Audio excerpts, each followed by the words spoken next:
আসসালামু আলাইকুম, welcome back to cooking story by Monalisa. আজকে আপনাদের সাথে ভীষণ মজাদার super soft rose bread recipe share করব। আশা করি আজকের এই ব্রেডের রেসিপিটি আপনাদের অনেক বেশি ভালো লাগবে। এভাবে আপনারা একবার পাউরুটি বানালে আপনারা বেকারি থেকে পাউরুটি কিনা ভুলে যাবেন। রেসিপি ভালো লেগে থাকলে প্লিজ একটি লাইক দিয়ে দেবেন এবং আপনি যদি চ্যানেল নতুন হয়ে থাকেন অবশ্যই চ্যানেলটি সাবস্ক্রাইব করে নেবেন। প্রথম আমি পাউরুটির জন্য নিয়ে নিচ্ছি 2 কাপ ময়দা, দিয়ে দিচ্ছি 1 চামচ ইস্ট, এবার দিয়ে দিচ্ছি 1/4 চা চামচের মতো লবণ। এখানে আমি 1 কাপ উষ্ণ গরম দুধ নিয়েছি, তার মধ্যে 6 চা চামচ চিনি দিয়ে চিনিটা খুব ভালো করে দুধের সাথে মিশিয়ে নিচ্ছি। চিনিটা দুধের সাথে মিশিয়ে এবার আমি শুকনো উপকরণগুলো একসাথে মিশিয়ে তারপর অল্প অল্প করে দুধ দিয়ে একটা ডো তৈরি করে নিচ্ছি। অবশ্যই দুধটা অল্প অল্প করে দিবেন, খুব বেশি দুধ একসাথে দিলে ডোটা অনেক বেশি নরম হয়ে যেতে পারে। এখানে 1 কাপ দুধ থেকে 2 থেকে 3 চা চামচের মতো দুধ অবশিষ্ট রয়ে গিয়েছিল, ওই দুধটার প্রয়োজন হয়নি। এবার এখানে আমি 2 চা চামচ রান্নার তেল দিয়ে খুব ভালো করে ডোটা আবারও ময়ান দিয়ে নিচ্ছি। ডোটা অবশ্যই 4 থেকে 5 মিনিট এভাবে সময় নিয়ে ময়ান দিতে হবে, এতে করে পাউরুটিটা অনেক বেশি সফট এবং পারফেক্ট হবে। এভাবে 4-5 মিনিট মেখে এবার আমি উপর থেকে সামান্য একটু তেল লাগিয়ে ঢাকনা দিয়ে ঢেকে গরম স্থানে 1 ঘন্টার জন্য রেস্টে রেখে দিচ্ছি। 1 ঘন্টা পর ডোটা ফুলে ডাবল হয়ে গেছে। এবার উপর থেকে ময়দা ছিটিয়ে ভেতরে থাকা বাতাসটা বের করে নিচ্ছি।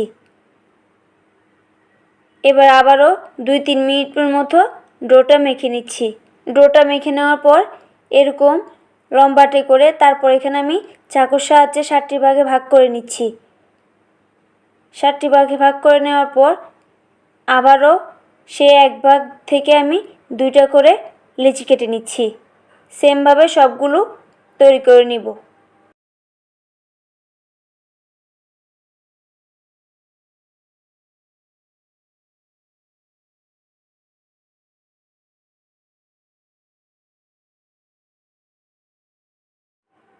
এবার এখান থেকে একটি লিচি নিয়ে আমি ময়দা ছিটিয়ে বেলে নিয়েছি।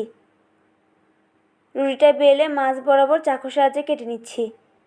চাকুর সাহায্যে কেটে এবার আমি ভাঁজ করে নিচ্ছি। আপনাদের দেখে বুঝে নিতে হবে আমি কিভাবে করে নিচ্ছি। অনেকটা গোলাপের মতো শেপ দিয়ে দিচ্ছি, যেহেতু রোজ ব্রেড তৈরি করব তাই আমি গোলাপের শেপটা দিয়ে দিচ্ছি। সেমভাবে সবগুলো বানিয়ে নিব। সবগুলো বানিয়ে এক এক করে এখানে আমি একটা বড় সাইজের মোল্ড নিয়েছি। এই মোল্ডের উপর লেখালেখির কাগজ দিয়ে তেল ব্রাশ করে নিয়েছি। এবার এভাবেই আমি আবার ঢাকনা দিয়ে ঢেকে 30 মিনিটের জন্য রেস্টে রেখে দিচ্ছি। 30 মিনিট পর এখানে আমি একটা ডিমের কুসুম নিয়েছি।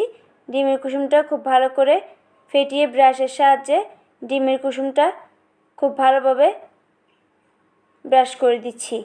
এভাবে আমি 180 ডিগ্রি সেলসিয়াস তাপমাত্রায় 10 মিনিট ফ্রি হিট করে রাখা ওভেনে 30 মিনিটের মতো বেক করে নিব। 30 মিনিট পর বেক করে নেওয়া হয়ে গেলে ব্রেডটা পুরোপুরি ঠান্ডা করে নিব। অবশ্যই উপর থেকে পাতলা সুতির কাপড় দিয়ে ঢেকে রাখবেন, এতে করে ব্রেডটা আর উপর থেকে ড্রাই হয়ে যাবে না। আমি ব্রেডটা হয়ে যাওয়ার পর উপর থেকে একটু তেল ব্রাশ করে দিয়েছিলাম, এতে করে ব্রেডটা উপর থেকে ড্রাই হয়ে যাবে না এবং ব্রেডটা সফট থাকবে।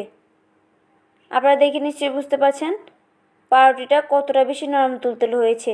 রেসিপিটি কেমন লেগেছে কমেন্ট করে জানাতে ভুলবেন না। রেসিপি ভালো লেগে থাকলে প্লিজ একটি লাইক দিয়ে দিবেন এবং চ্যানেলটি সাবস্ক্রাইব করে পাশে থাকা বেল আইকনটি প্রেস করে দিবেন।